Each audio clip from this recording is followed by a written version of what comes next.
সর্বশেষ যে ব্যক্তি জাহান্নাম থেকে মুক্তি লাভ করবে তাকে আল্লাহ পাক বলবেন, ফেরেশতাদেরকে বলবেন, ও আমার ফেরেশতারা, আমার এই বান্দাকে জান্নাত এবং জাহান্নামের মাঝখানে রেখে দাও। জান্নাত এবং জাহান্নামের মাঝখানে লোকটি যখন থাকার জায়গা পাবে, সে জান্নাতের দিকে তাকায়া দেখবে আর কাঁদতে থাকবে। আল্লাহ পাক জিজ্ঞেস করবেন, বান্দারে, যুগের পর যুগ ধরে জাহান্নামে কেঁদেছ, আমি রব্বুল আলামিন জাহান্নাম মাফ করে দিয়া জান্নাত জাহান্নামের মাঝখানে রেখে দিয়েছি, আযাব থেকে তো বেঁচে গেছো, এখন কান্দো কেন? লোকটি বলবে, রব্বুল আলামিন, কান্দি এই কারণে, জাহান্নাম থেকে মাফ করেছো, তোমার শুকরিয়া আদায় করি। জান্নাত তো আমার কপালে নাই, কিসমতে নাই, কিন্তু জান্নাত আমি এখান থেকে দেখতে পাচ্ছি, জান্নাতের সুঘ্রাণ আমার নাকে আসতেছে, কপালে নাই যাওয়ার। আমি কাঁদি এই জন্য, তুমি যদি মেহেরবানি করে আমাকে জান্নাতের দরজার কাছে একটু দাঁড় করায় দিতা, প্রাণ ভরে তোমার জান্নাতের দৃশ্যটা একটু দেখতা। আল্লাহ পাক তার আরজি পূরণ করবেন, বলবেন, যাও। ফেরেশতাদের বলবেন, এর জান্নাতের দরজার কাছে দাঁড় করায় দাও। জান্নাতের দরজার কাছে দাঁড়িয়ে লোকটি আবার কান্না শুরু করবে। আল্লাহ পাক প্রশ্ন করবেন, এবার কান্দো কেন? লোকটি বলবে, রব্বুল আলামিন, কান্দি এই কারণে, জান্নাতের এই দরজায় দাঁড়ায়া জান্নাতের অফুরন্ত নেয়ামত কিছুই ভালো করে দেখা যায় না, শুধু অল্প জায়গা দেখি। যদি তুমি আমারে দয়া করে জান্নাতের মাঝখানে দাঁড় করায় দিতা, চতুর্দিকে তাকায়া তাকায়া দেখা কলিজারে ঠান্ডা বানাইতাম। তবে আমি ওয়াদা করি, জান্নাতের কোন নাজ নেয়ামত, কোন ফল আমি খাবো না, ধরবো না, সইব না। একটুখানি মেহেরবানি করে মাঝখানে দাঁড় করাইয়া দাও, জান্নারে ঠান্ডা করি। আল্লাহ রব্বুল আলামিন ফেরেশতাদের বলবেন, আমার এই বান্দারে জান্নাতের মাঝখানে দাঁড় করাইয়া দে। আল্লাহর নবী বলেন, জান্নাতের মাঝখানে দাঁড়িয়ে লোকটি আগের চাইতে আরো জোরে চিৎকার মেরে কাঁদতে থাকবে। আল্লাহ পাক বলবেন, বান্দারে, কি হলো তোর? দরজার কাছে আসতে চাইছি রে, আইনা দিলাম। আবার এবার মাঝখানে আসতে চাইছো, তাও এনে দিয়েছি, আবার কান্দো কেন? লোকটি বলবে, রব্বুল আলামিন, এবার কান্দি এই জন্যে, তুমি যখন দয়া করে একটিবার জান্নাতের মাঝখানে এনে আমাকে দাঁড় করায় দিয়েছো, তুমি রহমান রহিম গফুরুর রহিম, এই জান্নাত থেকে আবার আর বাইর করে দিও না। আল্লাহ রাব্বুল আলামিন বলবেন, ও আমার বান্দারে, আমার এই জান্নাত তোর খুব পছন্দ হয়েছে নাকি? লোকটি বলবে, রব্বুল আলামিন, কলিজা ঠান্ডা হয়ে গেছে, ভাবতেও পারি নাই জান্নাত এত সুন্দর। আল্লাহ পাক বলবেন, বান্দারে, এরকম একটি নয়, দুইটা নয়, তোর জন্য আমি 10টা জান্নাত এইরকম রিজার্ভ করে রাখছি। সুবহানাল্লাহ, সুবহানাল্লাহ। আল্লাহ পাককে ভয় করে পৃথিবীর সমস্ত পাপ থেকে যারা নিজেকে রক্ষা করবে, আল্লাহ তাদের জন্য এই জান্নাত রেখে দিয়েছেন। সুবহানাল্লাহ। সেই জান্নাতের রিসিপশন আপনারা আন্দাজ করতে পারবেন না, রিসিপশন কারে কয়। কি এর প্রধানমন্ত্রী আর প্রেসিডেন্ট, 4-5টা পুলিশ আর আর্মি এসে একটা ফট করে সেলুট মারলো, বাস শেষ হয়ে গেল, এরকম না। জান্নাতীদেরকে রিসিপশন দেওয়া হবে।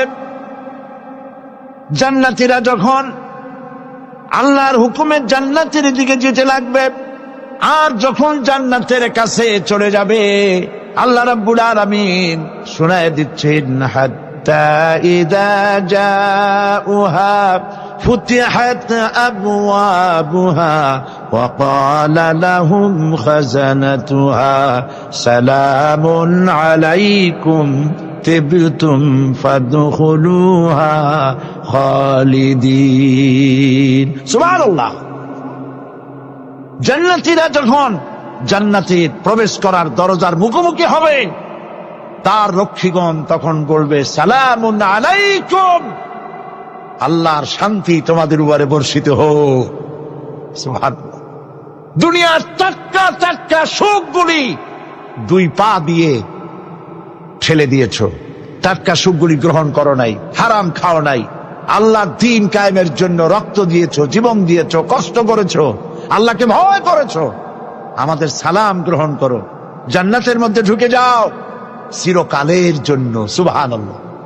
আর বাইরে হওয়া লাগবে না, চিরকাল এই জান্নাতের মধ্যে তোমরা বসবাস করতে পারবে, আল্লাহ রাব্বুল আলামিনের ফেরেশতারা বলে দিবে।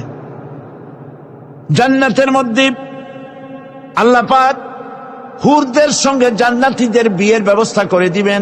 কোরআনে কারিমে আল্লাহ পাক বলেন, মুত্তাকিইনা আলা সুরুজিম মাসফুফাতিন ওয়া যাওয়াজনাহুম বিহুরিন ঈন। সামনাসামনি ভাবে সাজানো সারি সারি আসন সমূহের উপর তারা ঠেস লাগায় বসে থাকবে, আর আল্লাহ রাব্বুল আলামিন হুরদের সাথে জান্নাতীদের বিয়ের ব্যবস্থা করে দিবেন। যেসব হুরের সঙ্গে বিয়ে হবে তাদের আল্লাহ পাক বিবরণ দিচ্ছেন কি রকম হবে তারা।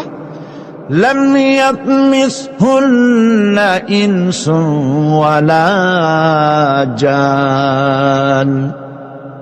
এর পূর্বে জিন এবং ইনসান এদেরকে কেউ স্পর্শ করে নাই। কি রকম তারা? কাআন্নাহুন্নাল ইয়াকুতু ওয়াল মারজান। যেমন ঝিনুকের ভিতরে মণিমুক্তা থাকে, এইভাবে আল্লাহ পাক তাদেরকে পবিত্র করে রেখে দিয়েছেন।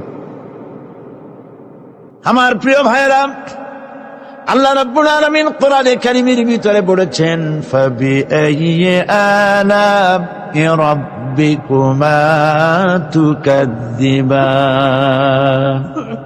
জান্নাত দান করে আল্লাহ পাক এবার জান্নাতীদেরকে সম্বোধন করে বলবেন, ইয়া ইবাদি লা খাউফুন আলাইকুমুল ইয়াওমা ওয়ালা আনতুম তাহজানুন। হে আমার বান্দারা, লা খাউফুন আলাইকুমুল ইয়াওম, আজ আর কোনো ভয় নাই। সুবহানাল্লাহ, সুবহানাল্লাহ। আজ আর কোনো ভয় নাই, কোনো চিন্তাও নাই, আরামে এই জান্নাতের মধ্যে বসবাস করো।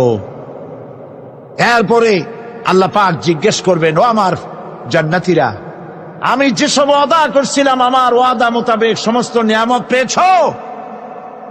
তারা বলবে, হ্যাঁ পেয়েছি, সব নিয়ামত আপনার ওয়াদা মোতাবেক সব পেয়েছি। আল্লাহ রাব্বুল আলামিন বলবেন, সব পাও নাই, ওয়ালাদাইনা মাজিদ, আমার কাছে আরো বেশি আছে।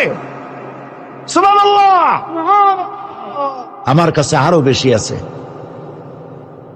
জান্নাতীরা বুঝবে না সে আরো বেশিটা কি, এর থেকে আর বেশি কি।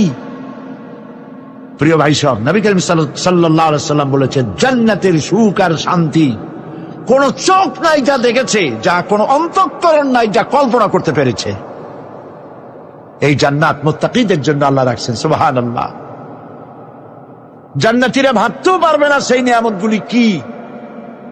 প্রিয় ভাই সব, সেই মুহূর্তে আল্লাহর নবী মুহাম্মদ রাসূলুল্লাহ সাল্লাল্লাহু আলাইহি ওয়াসাল্লাম বলবেন, রব্বুল আলামিন, আমার উম্মতেরা জান্নাতীরা বুঝতে পারে নাই আপনার কাছে কি নিয়ামত আরো বেশি আছে। আমার এই উম্মতেরা জান্নাতীরা আপনার ওয়াদা মোতাবেক সব পেয়েছে, কিন্তু একটি জিনিস এখনো তাদের কিসমতে হয় নাই। সে জিনিসটা হলো, যারা তার রবকে না দেখে শুধু কোরআন আর হাদিসের কথা শুনে আরবের ঘুম হারাম করে তাহাজ্জুদের নামাজ আদায় করেছিল, চোখের পানি ফেলেছিল, যারা জান্নাত দেখে নাই, জাহান্নাম দেখে নাই, আপনাকে ভয় করে যারা জীবন পরিচালনা করেছিল, যারা আপনাকে দেখে নাই, না দেখে শুধু কোরআন হাদিস বিশ্বাস করে যারা অকাতরে নিজেদের জীবন বিলায় দিয়েছিল, এই জান্নাতীরা এখন পর্যন্ত তার রবকে দেখতে পারে নাই।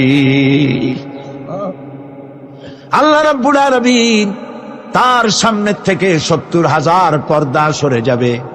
আল্লাহ পাক বান্দাদের আরজি পুরা করার জন্য জান্নাতীদের সামনে তিনি জালোয়া ফরোজ হবে। কোরআন শরীফের ভিতরে আল্লাহ পাক বলে, জান্নাতীরা তারা আল্লাহর দিকে, জান্নাতীরা তার রবের দিকে তাকিয়ে থাকবে, আর রব তার বান্দাদের দিকে তাকাইয়া থাকবে। প্রাণ ভরে জান্নাতীরা রবকে দেখবে। সুবহানাল্লাহ। আল্লাহ পাককে দেখবে। প্রাণ খুলে আজ দোয়া করি রব্বুল আলামিন, জান্নাতের যেই পরিবেশে যেই জায়গায় তুমি দয়া করে তোমার গোলামদেরকে তুমি নিজেই দর্শন দিবে, দেখা দিবে। মনিব গো, ও আমাদের রব, আজ এই বিশাল জনসমুদ্র নিয়ে তোমার দরবারে আবেগ ভরা কণ্ঠে বলি, যেই অনুষ্ঠানটি তুমি এমন মুবারক অনুষ্ঠান করবে যেখানে তুমি জান্নাতীদেরকে দেখা দিবে, ওই জান্নাতের কোনো একটি ওই অনুষ্ঠান